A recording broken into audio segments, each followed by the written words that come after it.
Welcome back, Bird Game fans, to the Red Phantom podcast, where today we'll be talking everything involving the Arizona Cardinals. This episode will focus on my thoughts and reaction, as well as your guys' reaction against the Green Bay Packers in Week 6 matchup, as well as the upcoming game on Monday Night Football against the Los Angeles Chargers. So let's jump straight into last week's game. For those of you who tuned in to last week's game, I'm sorry what you witnessed. I mean, it was just miserable to watch from start to finish. And I know that other people tuned in to watch this game thinking it was going to be a closer matchup. And unfortunately, we just didn't see the Cardinals team that we saw last week against the San Francisco 49ers. I mean, we had the chance to take the NFC West division right then and there against this Packers team. And we just imploded at the chance to take that division. You know, losing 34-13 against the Green Bay Packers. I mean, obviously the Packers are a very, very good team, but just watching the game, I mean, you can't talk about how poor this team played on both sides of the ball. I mean, offensively, we get 34 yards of offense on our first 4 drives of the game. Meanwhile, the Packers go out there and score 24 points unanswered until, late into the second quarter, where we finally get our first touchdown of the game with Mike Wilson getting a touchdown there.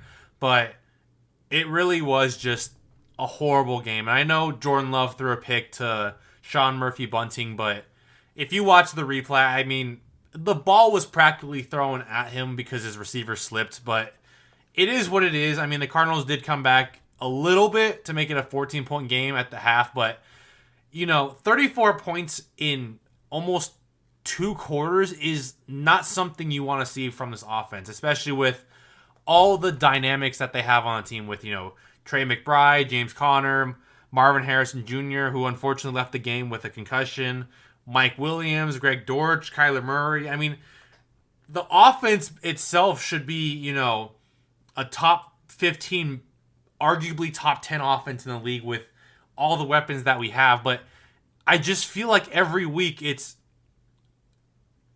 either we get the bad side of the offense where nothing is clicking, or we get the good side of the offense where everything is going the correct way and everyone is making the correct plays. And with this game specifically, we had a lot of injuries. And I mean a ton of injuries where we had players who practically will never see the field play the game because of all the injuries we had. I mean, it was good to see, some players make their season debut. Isaiah Adams came into play. We saw, more Max Melton come into play. We saw, Greg Dortch make some impacts here and there. We saw Xavier Weaver come out and play and almost score a touchdown, but, Kyler Murray just slightly overthrows him at the end of the half. But it really, we have the potential, and I feel like every week it's the same conversation where it's like, we are right there. Like, we can keep up with these teams, but we just somehow implode on ourselves. And, I mean, granted, we had the momentum going into our side, touchdown, interception, field goal, 14-point game after giving up 24 in the, first 2 quarters. But it really just doesn't feel like this team has connected well. And I don't know if it's the offensive coordinator who just hasn't taken on the ability of passing the ball more, or if it's just, relying too much on the run game. But I feel like there has to be some, balance between the two. Because we saw, this last week against the Packers, this team ran for 89 yards total. I mean, we didn't even break 100 yards. James Conner, 24 yards on 7 carries.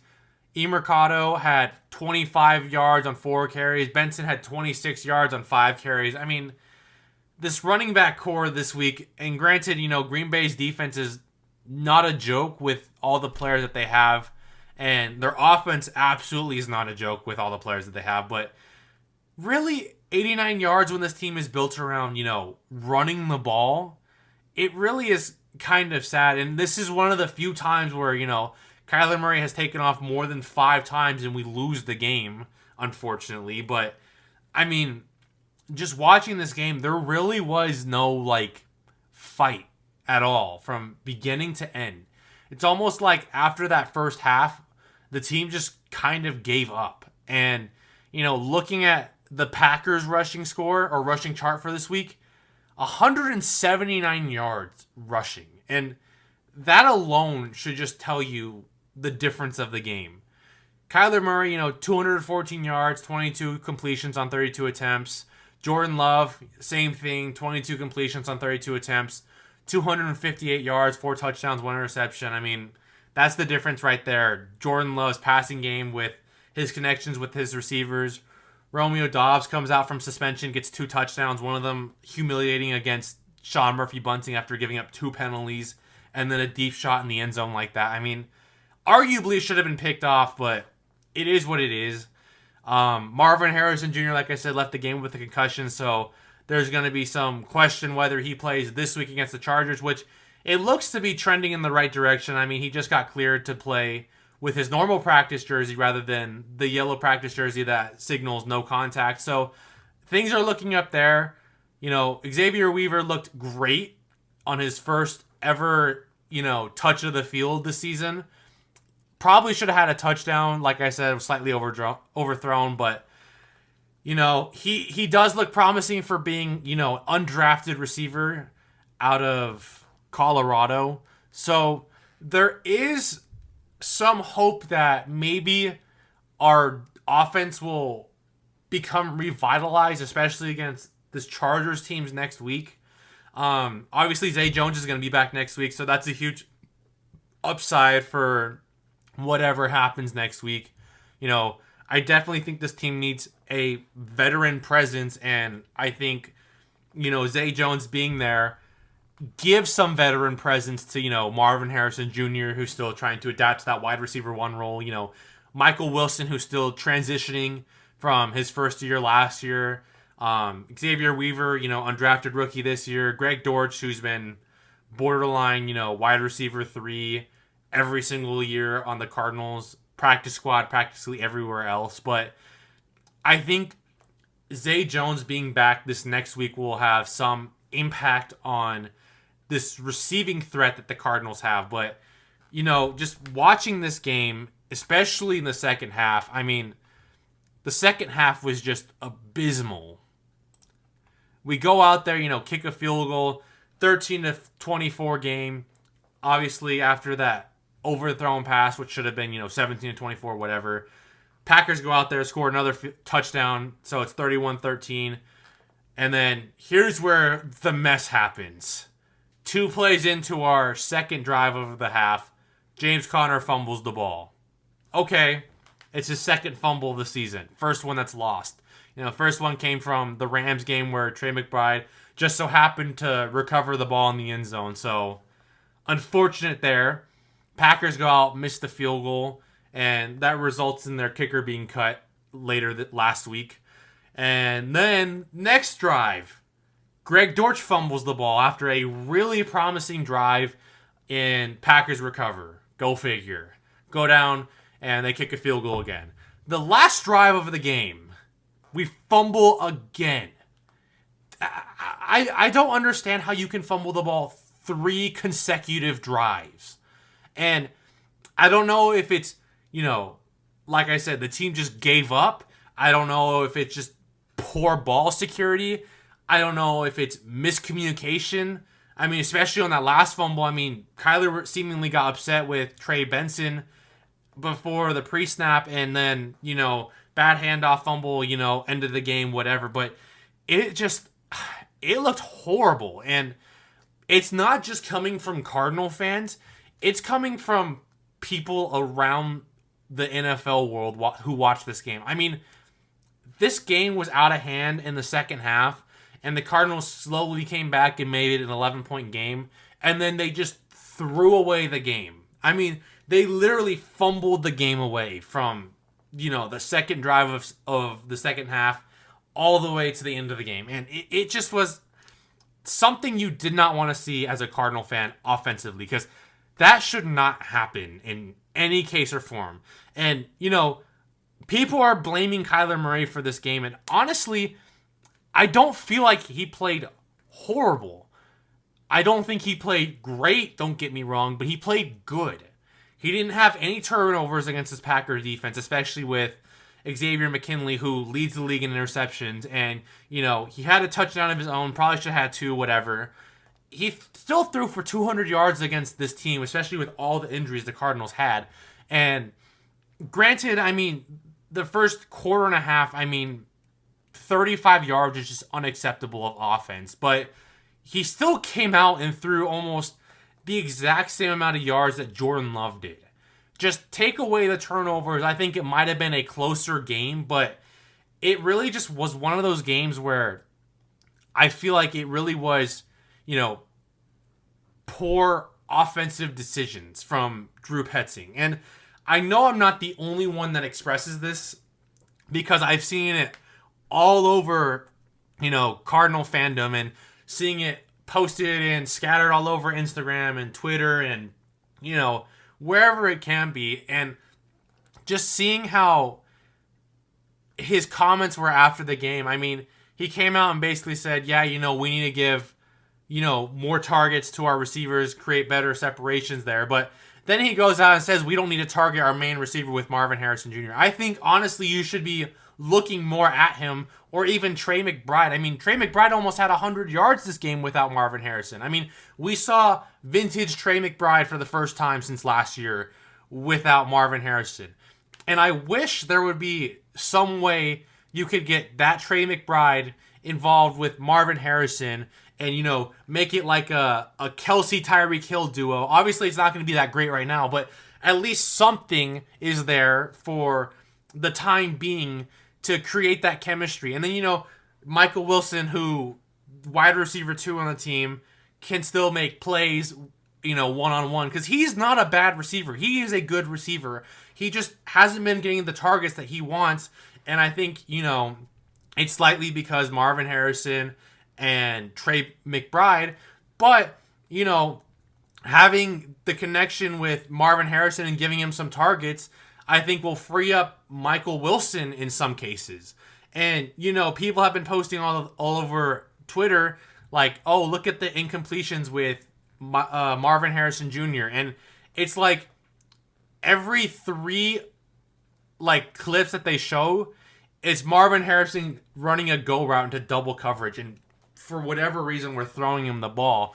There has to be, some inside routes, some motions, whatever the case be, putting Marvin Harrison in the slot. 'Cause like we saw in Ohio, he is a good receiver when you move him around from just the X receiver.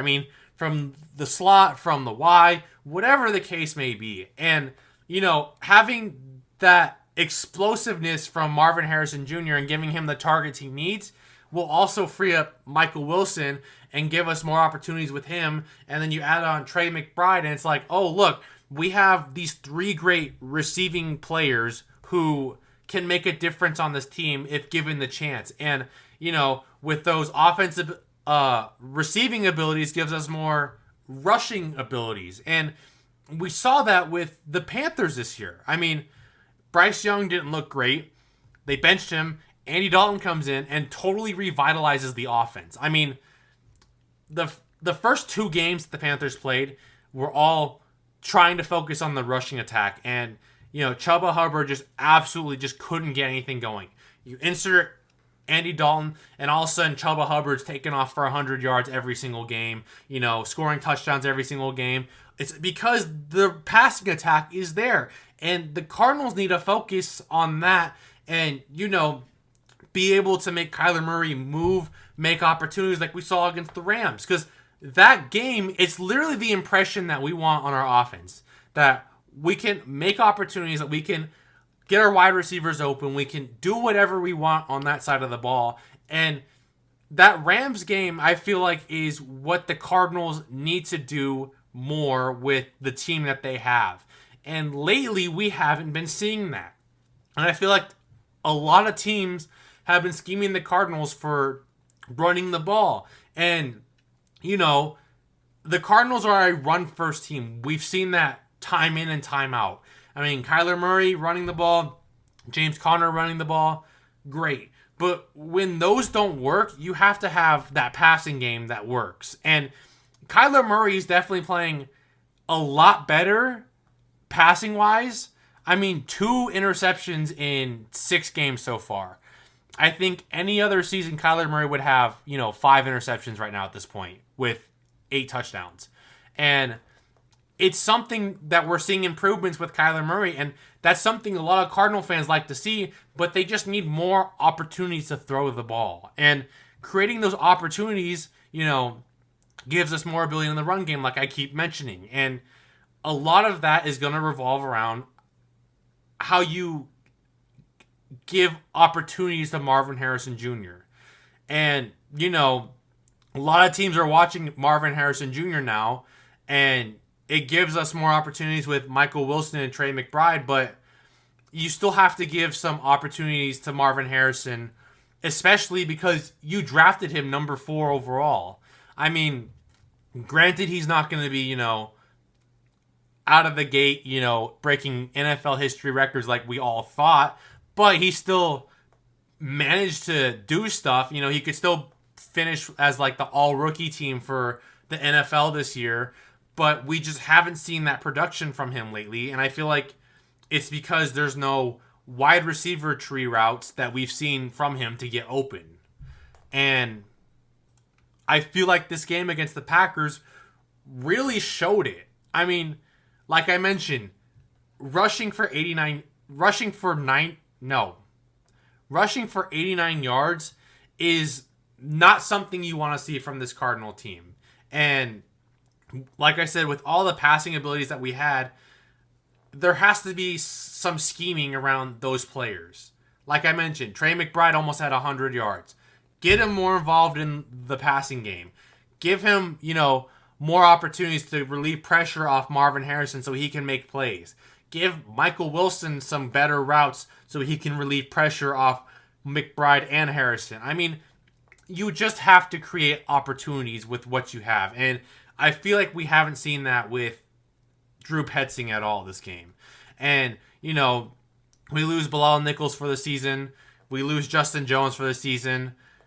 Sean Murphy-Bunting arguably could get benched if he keeps playing the way he has. And those were like the 3 biggest signings that we had this offseason. 2 of them are out already. And granted, you can't predict injuries. But still, even when they were playing, they didn't play phenomenal. But there was, chances to make the defense better. And now that we have, Darius Robinson hopefully coming back this week against the Chargers, I feel like he has to be a input starter right out of the gate for this D-line to even produce something great. And, with all the trades going on around the league, there's talks that, Max Crosby is going to get traded. There's talks that, Hassan Reddick's going to get traded. And we've talked about this all season. There's talks that, Azeez Ojulari is going to get traded, which is BJ Ojulari's brother, which would be great because he's such a young player. And now there's talks that Myles Garrett is going to be traded. And it's like, at some point, you have to pull the trigger on one of these players. It doesn't have to be a superstar player like, Max Crosby, Myles Garrett, Hassan Reddick. It could be one of the lower-end bench edge rushers that can still produce numbers on this team. And I feel like Azeez Ojulari can produce that. And we saw that last week against the Bengals. I mean, he had 2 sacks. He was making pressures against that Bengals offensive line. And, maybe it might cost us a 3rd-round pick. But for his age, I mean, he's only 24. You throw him in the lineup, and I feel like he would be an instant impact on this defensive line. And, bringing back BJ Ojulari next season, the brother chemistry is going to be there. So there's going to be, better pass rushing. And then you have Darius Robinson who comes back into play. And I feel like that defensive line is already a ton better than it was, beginning of this season. And, add on the draft, whatever, get yourself a corner free agency next year with $115 million. I mean, there is some big free agent signings that we can sign next year if we hold out long enough. But we have to get to that point where we can, give a better record to show teams like, hey, this is what's going on. I talked about this last week with, the San Francisco 49ers, where it's like, wow, we upset them. And people are looking at us like, wow, maybe the Cardinals have something going on. And I feel like this game Monday against the Chargers is really going to have that impact where it's like, if we lose, we might lose some key players to trades. Budda Baker, James Conner, just a few to name. And, teams are looking at those players and thinking, hey, we could call in and see maybe we can get a second round, third round pick for Budda Baker, third, fourth round pick for James Conner, because they're both on expiring contracts. They both want to be on championship teams. They don't want to rebuild. I mean, it would be sad to lose Budda Baker because he literally is the heart of this defense. And, he didn't play great last year, and his numbers have definitely improved from last year, but it's his motivation that he has on the team that really brings out this team. And I feel like him, Nick Rallis, and Monty Ossenfort really see that Budda Baker is the heart and soul of that defense. And I feel like losing him would be a huge loss for this defense and would, in turn, destroy the morale of this team. And same thing with James Conner. James Conner has been one of the better running backs in the league, and getting rid of him if we lose to the Chargers in a trade would be like destroying any running attack that we'd have. I mean, DeMercado's been playing decent. Benson's been playing okay. We haven't seen Michael Carter yet because he's on practice squad. DJ Dallas will probably never touch running back on the field. He'll probably just be a kick returner, punt returner, whatever the case may be. But there has to be some, decisions made, whether it be offensive coordinator, whether it be changing up our scheme to focus more on like play action, creating opportunities, putting Marvin Harrison in the slot or whatever the case may be, giving Trey McBride more chances. But there has to be more opportunities for this Chargers game next week, because this Chargers team is, they're hurt. They're not as good as they were in years past. And I feel like this is a very winnable game. We just have to be on top of our game. So we're going to move forward from the Packers game. I know we didn't really talk too much about, the Packers team, but we talked a lot about what was going on with this Cardinals team this last game. So we're going to move on to the Chargers matchup in Week 7 on Monday Night Football. So, looking forward ahead to Monday Night Football against the Los Angeles Chargers, it's going to be a tough matchup, like I said. I mean, this team is a run-first team like the Cardinals, but they have a significantly better offensive line than the Cardinals do. Joe Alt's been playing at an all-pro level. Rashawn Slater's been playing great.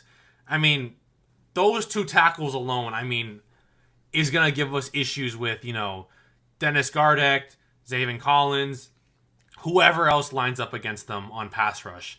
And I feel like this is the one week where Nick Rallis really has to come up with some creative blitzes to apply pressure to Justin Herbert, but also to shut down this Chargers rushing attack.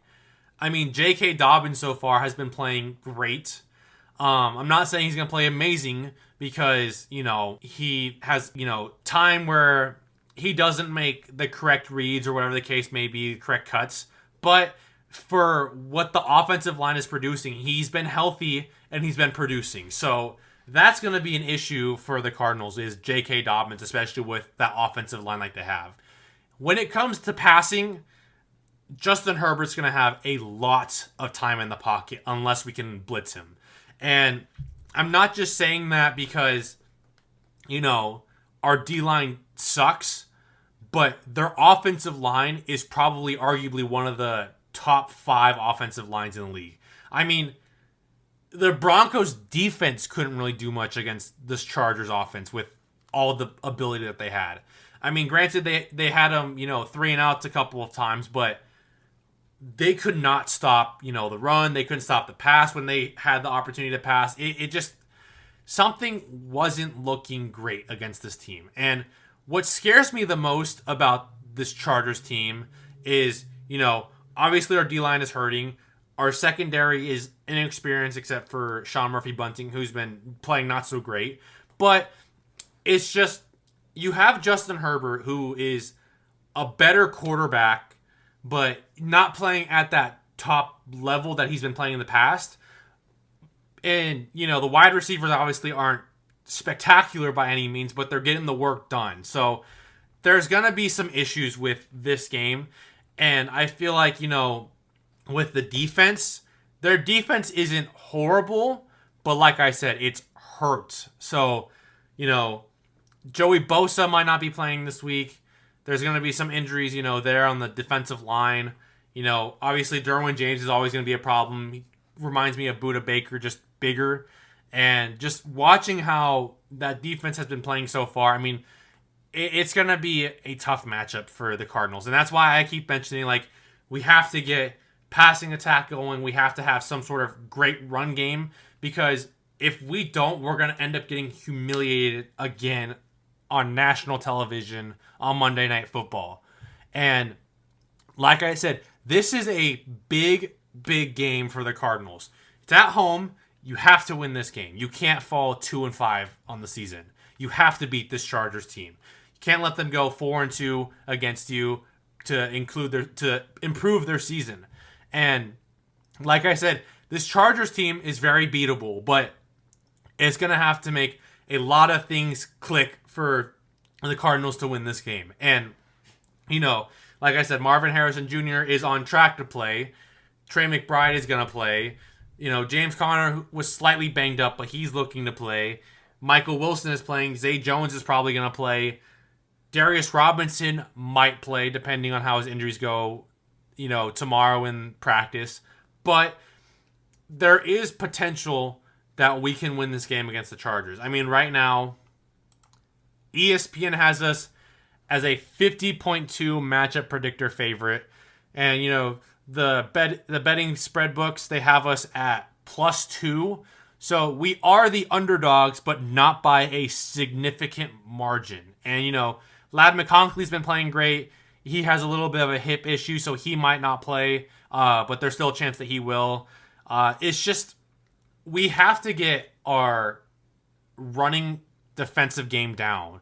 And we have to play like we did against the 49ers against Jordan Mason. We have to stop the run. We have to give pressure to Justin Herbert to make some costly errors. Because like I said, this wide receiver core is not great, but they can get the work done. If we can apply pressure on Justin Herbert, there's going to be some turnovers. And I feel like this game specifically, there has to be some heavy blitzes, like I said. And we've seen Nick Rallis. I mean, he held, the Lions shut out in the second half. He shut out the 49ers in the second half of that game. We have to get something going this game. And I feel like there is a lot on the line for this game in particular. And it's going to be one of those games where it's going to be a hard-fought game.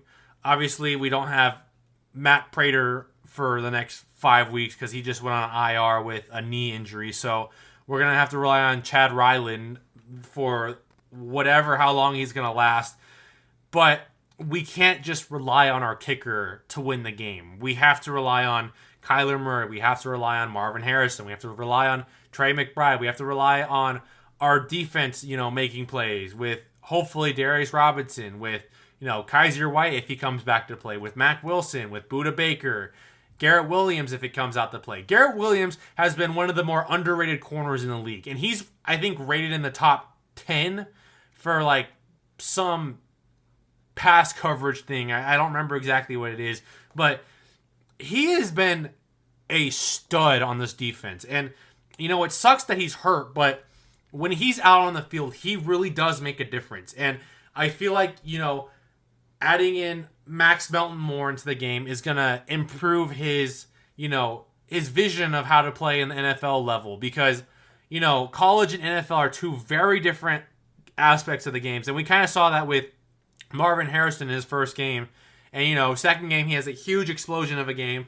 And I feel like lately he hasn't been getting the targets, like I said, and, making the catches that he can catch. But it takes time. So I feel like, throwing in Max Melton a little bit more will help improve our secondary there. We have that great free safety with Dadrion Taylor Demerson. We have the potential to win this game, like I keep mentioning, and it's all going to come down to how Drew Petzing schemes up the playbook against this week. Hopefully he keeps his word that maybe we'll have more offensive, passing schemes with Marvin Harrison, with Trey McBride, with Zay Jones, with Michael Wilson, Greg Dortch, maybe or Xavier Weaver. Maybe we'll run more 5 wide with that set with Trey McBride out in like the slot position. But we have to get something going in this game. And they've had some tough teams. Start the season off against the Raiders, you win 22-10. Cool. Raiders kind of suck. You blow out the Panthers. Cool. Panthers kind of stuck with Bryce Young, 26-3. And then you lose to the Steelers. Steelers are great. You lose Justin Herbert, so that's probably what cost them the game a little bit. You lose to the Chiefs. Rashee Rice gets injured. You lose 17-10. Little bit of, questions there. Maybe they could have beat them. And then you go out and beat the Broncos. And granted, rookie quarterback with the Broncos, they're still trying to experiment here and there with what they have. But they are definitely better than they look on paper. The Cardinals, you lose to the Bills week 1. You beat the Rams in blowout fashion. You lose to the Detroit Lions after the offense kind of, goes on a standstill. You get humiliated by the Commanders. And then Kyler Murray comes out, we got our ass kicked, whatever. Go out and beat the San Francisco 49ers by 1 point. And everyone's like, oh, look, the Cardinals doing something. And then following week get blown out by the Packers, fumbling the game away. So there has to be, chemistry. And I feel like there has to be a drive to win.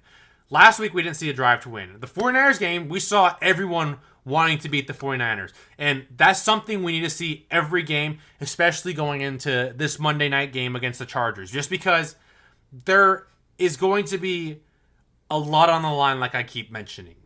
And I feel like, if we lose, Drew Petzing might be off the team. And, Cardinal fans are, wishing and praying that maybe that might happen. And maybe something can happen because, Drew Petzing wasn't the offensive coordinator that we saw last year where he was scheming, option plays on, wide receivers where Hollywood Brown takes off up the field for 20 yards, 30 yards, whatever the case may be. Kyler Murray, getting more play action stuff, including more running attack in his game. Keeping the defense on a swivel, handing the ball off to James Conner when they least expect it. Play action, wide receivers are open downfield. I just feel like the team has been slacking with Drew Petzing so far. And we haven't just seen that in just one game. We've seen that in a lot of games. Detroit Lions, for example. Washington Commanders, especially. Green Bay Packers. I'll give it a little bit on Drew Petzing. Obviously the fumbles aren't from him, but from the players. But still, you have to have some better schemes there. 49ers, he had a decent game because, he still went very conservative a little too early in the game that almost cost us. Thankfully, we were able to pull out the win there. But like I said, we need to see the offense that we had against the Rams where Kyler Murray is able to roll out of the pocket, throw the ball, create opportunities, have wide receivers run open, whatever the case may be, because that game is what the Cardinals offense needs to look like week in and week out. We don't need to see, running the ball on 3rd and 8, running the ball, or passing the ball on 4th and 1 deep downfield. Like, that's unexcusable. So we need to see what the Cardinals did against the Rams and keep moving on with that. And I feel like after the Packers game this last week, I feel like hopefully for everyone's sake, the Cardinals, himself, the players, the fans, that he's able to drop some more passing opportunities for the Cardinals because, his job is very well on the line at this point in the season. And if something doesn't change, I feel like there will be more coaching changes later on down the road. We might lose a couple of players to trades just because, we'll be 2-5 at this point. Very hard to even win out with a lot of the teams that we're playing. I mean, you have the Bears who've been slowly getting hot.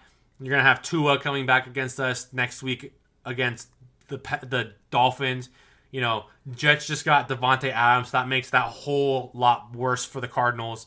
And then you have, the Rams again. You have Seattle Seahawks twice. You still have the 49ers again. Patriots or whatever. It's going to be a hard matchup this week. So there's a lot of stuff on the line. Hopefully the Cardinals are able to pull it through. I'm really hoping. I'll be there at the game. It's probably going to be one of those games where, there's going to be a lot of Charger fans. Hopefully not, because Charger fans don't really exist.